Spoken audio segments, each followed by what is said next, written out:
got me bad, said Thomas. Real bad. I'm going down. No, no, Thomas.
The Indiana skinny controller came driving back from the Temple of Flab, back to Thomas's empty cave.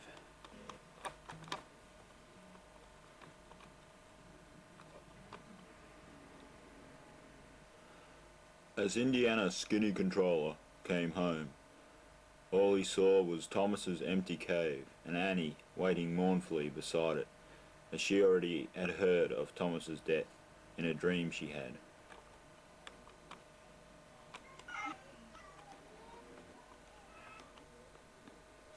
Indiana hopped out of his car and walked over to Annie. Indiana then said to Annie, "Annie, Thomas died." "I know," said Annie. "What? You know?" "Yes, I had a dream where I saw Thomas die bravely." "What? That's ridiculous. How could you dream that?" "I did." "Well, anyway, you're right. He did die bravely. And it was a shame. But I did manage to destroy the Temple of Flab." "That's what you think," said Annie. "I've heard news in another dream I had where the Temple of Flab was rebuilt and Almighty Brayton recreated all his monsters." "What? Is that true?" "Yes, it is. My dreams are always true." "Well, that could be a bit of a problem then." "Well, since I haven't got Thomas anymore." "And also in my dream, I had a dream where you rebuilt him." "Hey? Hey, I suppose I could." "Yes, but did you bring the parts with you?" said Annie. "Yes, I got them in the boot." "How'd you fit them in there?" "Oh, I sort of just sat on the boot just so it'd close." "Oh, that's good. Well, you can rebuild him then. Just go see Dr. Spocknick and he'll help you." "Really? How will he help me?" "Oh, he was the guy who developed the Bionic Man in that TV series." "Really?" "Yes. He'll put Thomas together like new." Oh, that's good," said the Indiana skinny controller, almost getting out of character there. "Well, I'm off to go see Dr. Sputnik," said Indiana skinny controller, and with that he walked away and hopped in his car and drove off. However, instead of using the door like he usually did, Indiana skinny controller hopped in through his new sunroof and then drove off. Indiana soon got to Dr. Sputnik's luscious estate.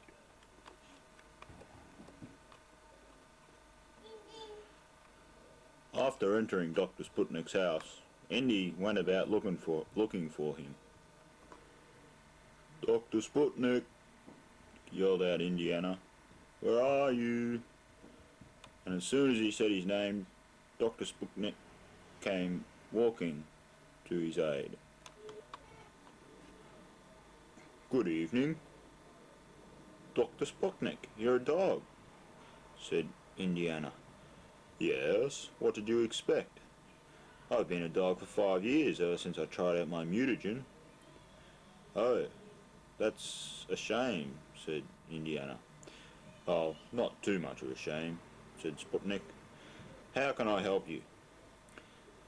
Well, I've heard that you created the Bionic Man, and I was wondering if you could fix up a friend of mine, a tank engine named Thomas, said Indiana.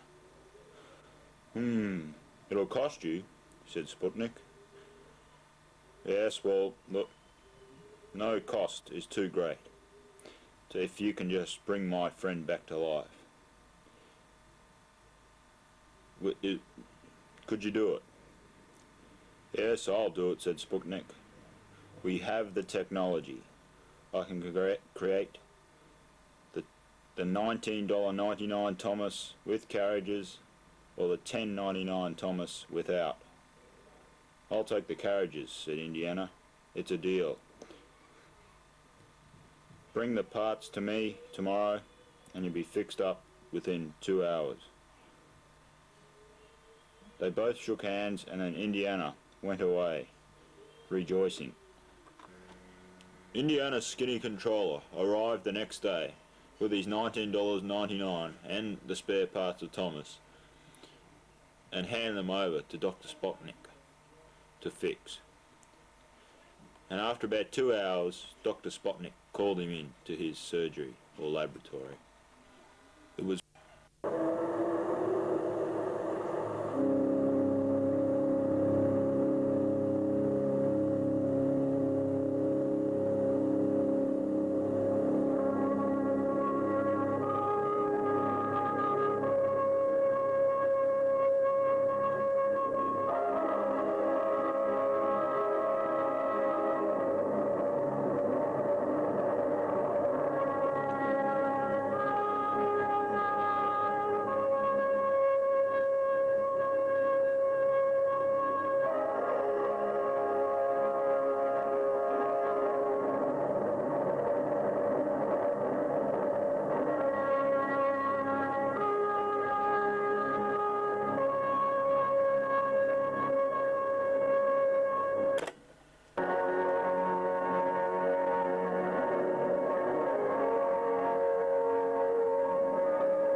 Thomas had been reincarnated, and Indiana's skinny controller handed over his $19.99 and walked out with Thomas, and they began to discuss their mission to go out and destroy the Temple of Flab once and for all.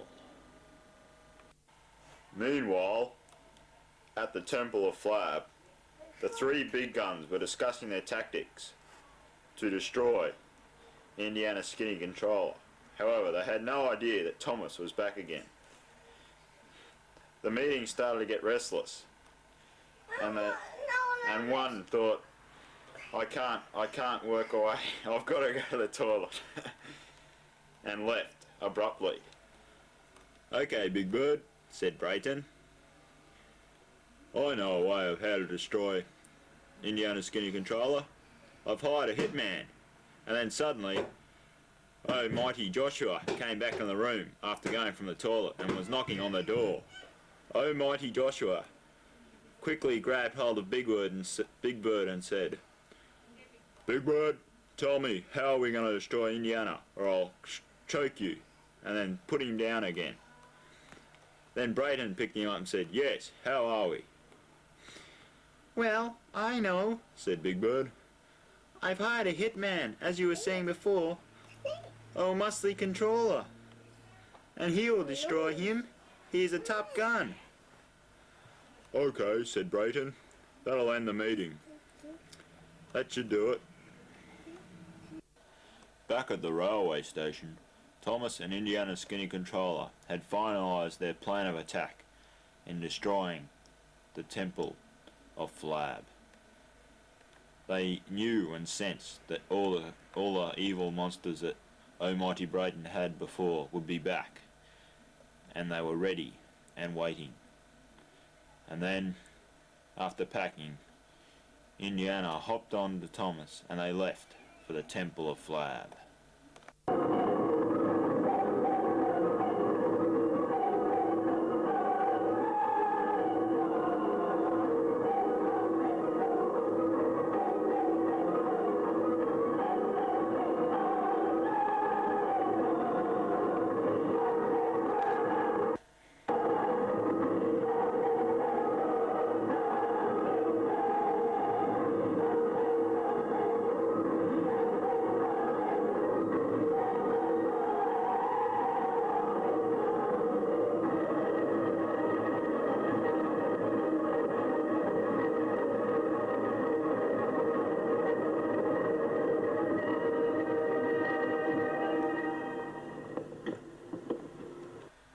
Thomas and Indiana's skinny controller had finally arrived at the Temple of Flab, and it was looking as evil as ever. They knew what confronted them, and they knew what they had to do. And all they had to do was go in. Thomas and Indiana searched around the Temple of Flab for ages, not finding a thing. The Temple of Flab wasn't a small place, so it took them a while to find their way around. However, then suddenly they heard echoing footsteps and a horrible laugh that couldn't belong to any other than Thomas's killers, the fat controller and Percy. The old enemies stood facing each other, staring each other down, waiting for one to make the move. But Thomas had something else to fight for. He was angered that they had killed him last time, and he was out for revenge. And showing just what the bionics that Dr. Sputnik had put in him had done to him, he came out using his acquired ninja skills to defeat the Fat Controller and Percy.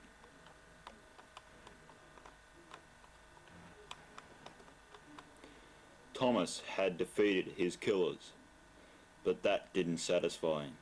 He knew he had to go and destroy the Temple of Flab.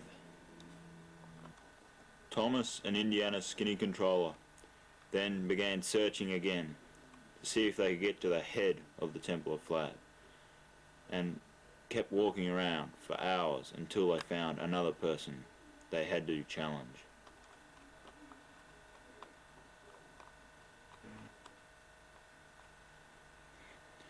At this stage of the movie, Thomas and Indiana's skinny controller were meant to meet up with Almighty Brayton. However, due to a lack of interest, and also the fact that he went to sleep, they were suddenly ambushed by the evil Big Bird and the evil Stinky Controller from out of nowhere. "Heh," said Big Bird. "We've got you now. Zap him with your stun gun, Stinky Controller." "Yes, I will," said the Stinky Controller, and with a big zap, Thomas and Indiana's skinny controller were stunned and they couldn't move. They were helpless as anything. Then from nowhere, they heard this strange music. They all wondered what it was. It was Tony the Toupee. He'd come to the rescue. Don't worry, Thomas, I'll save you," said Tony, and started cracking some strange jokes. Tony asked to Big Bird, What's a matter with her and a cow put together?" Big Bird, "What's the matter with ya?" said Big Bird. "Nothing," said Tony. "Ha ha ha." "No, no," said Big Bird. Stop it, stop it." "What's the only part of Why did the orange stop in the middle of the road, Stinky Controller? I don't know, said Stinky Controller. Because it ran out of juice, said Thomas. No, stop it, said the Stinky Controller. We give up, we give up. Why did the chicken cross the road, said Tony. We don't know why, said Big Bird. To get the other side. No, stop it, we give up. Big Bird and the Stinky Controller suddenly vanished into thin air because of Tony's weird jokes. But he had saved the day, and Thomas and Indiana Skinny Controller were grateful to Tony. However, Tony kept on telling the jokes, and Thomas and Indiana Skinny Controller had to quickly get out of there. Thomas and Indiana Skinny Controller escaped a fate of death nearly when they ran away from Tony the Toupee, and now they were one step closer to getting to the head of the Temple of Flab. All they had to do now was find the headquarters and they would be there.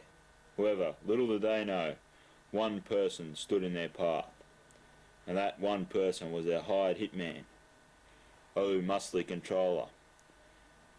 And leaping from the ceiling, he jumped on top of Indiana Skinny Controller, and the fight began. The muscly Controller and Indiana Skinny Controller both picked themselves up and steadied themselves for a battle. However, on second notice, they realised that the muscly Controller was in fact Dr. Sputnik, and he was a double agent. How could you do this to us? Asked Indiana Skinny Controller to Dr. Sputnik. I needed the money. That $19.99 you gave me for Thomas wasn't enough to get me through. I needed more, so I turned to the Temple of Flab and its evil ways. And now I'm rich, and I'm going to destroy you. That's what you think, said Thomas. However, then suddenly, the same noise, the same music started happening again. Oh no, said Thomas, not again. Tony the Toupee had followed Thomas and Indiana Skinny Controller and flung himself at the double agent Dr. Sputnik, smothering him in hair. However, little did Tony know, his jokes and his smothering weren't effective over the Dr. Sputnik, as he was wearing earplugs, and Dr. Sputnik, with one shot, killed Tony the Toupee. Only the ambulance then came along and picked up Tony's body.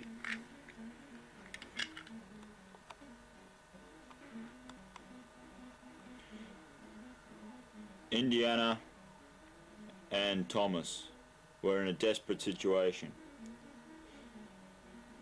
Then Dr. Sputnik pulled out of his pocket a .44 Magnum gun, which would kill either of them instantly.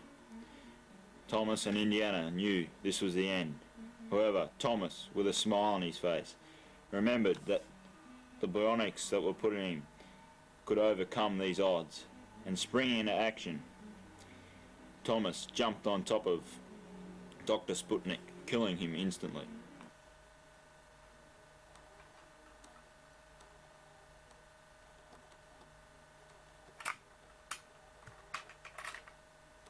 Thomas had killed him. Now all that stood between them and destroying the Temple of Flab was mighty Brayton. Thomas and Indiana Skinny Controller searched for hours again till they came across a building which they knew had to be Mighty Controller's office, as it had written on the top of it, headquarters of Mighty Controller, and the two of them stormed in to surprise him. Thomas and Indiana Skinny Controller got into Mighty Brayton's office, only to find that he had left through the escape route before they got there. So they couldn't totally destroy the Temple of Flab, but they could almost put an end to it. Disappointed by this, they began to lay. However, Indiana's Skinny Controller then discovered that they didn't know where they were. They were lost, and things seemed hopeless.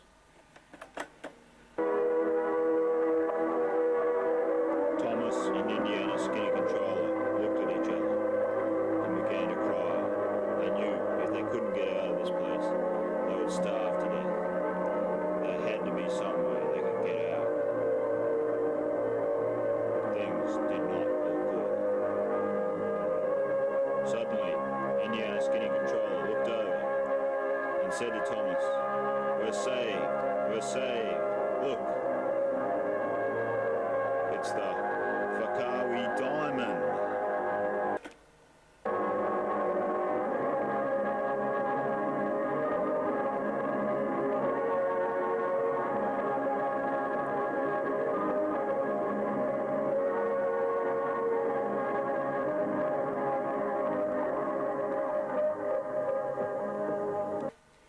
Thomas and Indiana's skinny controller gathered round the Fakawi diamond, and Thomas, puzzled by Indiana's skinny controller's reaction, asked, "Indiana, what is the Fakawi diamond?" And Indiana began to explain. There was once this tribe of people known as the Fakawi, and whenever they got lost, they would call upon this diamond by saying, "Hola, kola, mula, Fakawi," and then they would know where they are. "Really, Thomas?" said Thomas. "That will help us greatly. However, we will need to speak those words in English," said Indiana. "So if you'll gather round the diamond with me, we will begin to speak the words that will aid us in our quest to get out of here." Indiana then, as if going into a trance, began to speak those sacred words. "Where the fuck are we? Where the fuck are we? Where the fuck are we?" Then suddenly, but not suddenly, nothing happened. "Tom, do you know where we are?" asked Thomas. "No," said Indiana, "I don't." Things again were looking grim, and the sad music began to play. Indiana had no idea where they were, and Thomas, still smiling, was very disappointed inside. The Fakawi diamond, or it seemed, had failed him. He didn't know what to do.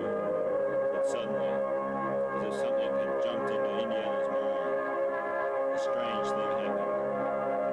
Let's wait for the crescendo. Suddenly, he knew where they were. "Thomas, I know where we are. Follow me, I'll hop on you, and we'll get out of this place and destroy it. We're saved, we're saved." Thomas was happy, and they quickly left.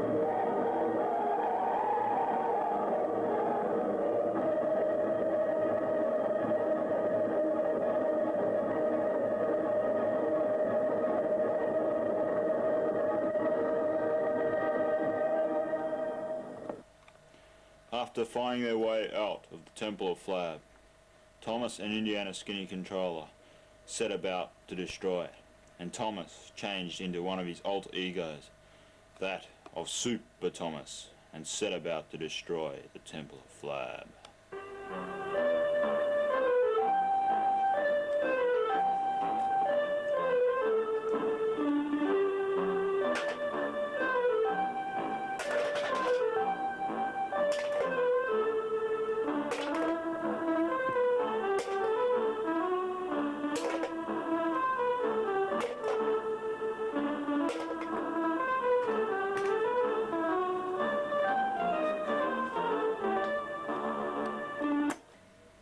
After destroying the Temple of Flab, Thomas and Indiana's skinny controller flew home back to the railway station to meet up with Thomas's first love, Annie the coach.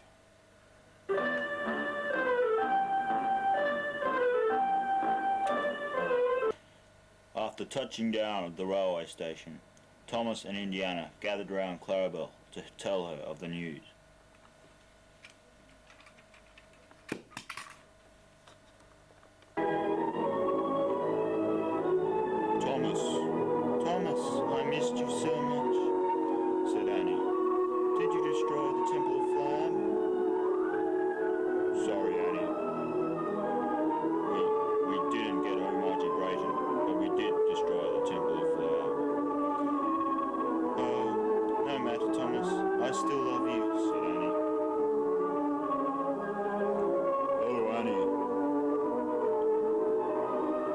so understanding.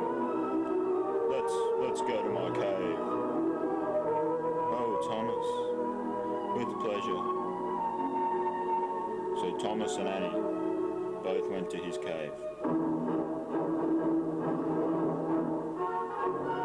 And Indiana